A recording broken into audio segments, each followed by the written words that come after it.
Déjà, en décembre 2016, des témoins parlaient de rebelles au sein des forces d'ordre congolaises qui ont réprimé les manifestants contre le président Joseph Kabila.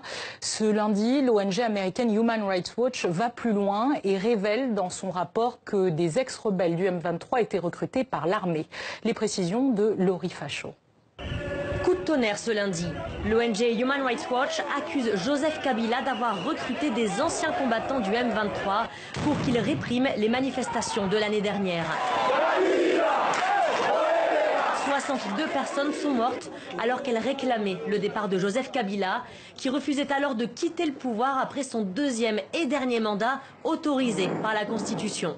Nous avons fait plus de 120 entretiens, y compris avec des commandants, des combattants et des leaders politiques de M23.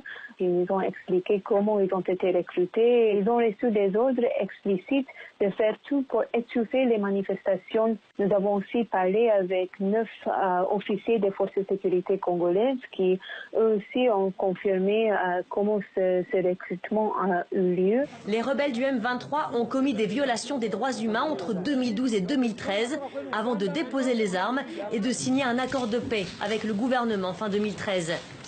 Ce lundi, le chef politique du M23, Bertrand Bissimois, a réagi au rapport de l'ONG. Concernant le rapport de Human Rights Watch, nous précisons que le gouvernement de RDC a saboté la mise en œuvre des déclarations de Nairobi pour recruter clandestinement quelques déserteurs et indisciplinés radiés du M23 pour des activités que nous ignorons. Les combattants du M23 ont été recrutés alors qu'ils étaient exilés en Ouganda et au Rwanda, selon l'ONG. Voici le témoignage de 2 d'entre eux.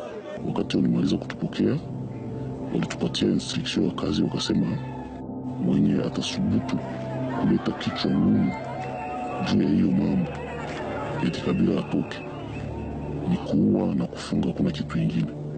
Nafasi kwenye tulikuwa tunakuta kikundi ya watu 5 au zaidi ya wale, tulikuwa tukiwakamata na kuwatia mkasho. Wakati tulikuwa tukipata maiti zenye zimelala barabarani, tulikuwa tukiziondosha na kwenda zificha mbali, kusema opinion internationale. En RDC, l'opposition souhaite l'ouverture d'une enquête. Nous sommes donc surpris et préoccupés par les affirmations contenues dans le rapport de Human Rights Watch et qui méritent d'être approfondies par une enquête indépendante pour établir clairement la chaîne des responsabilités dans ce type de recours où l'ordre de tuer est donné à des forces qui agissent dans le cadre du maintien de l'ordre. Le ministre congolais de la Défense réfute ce rapport.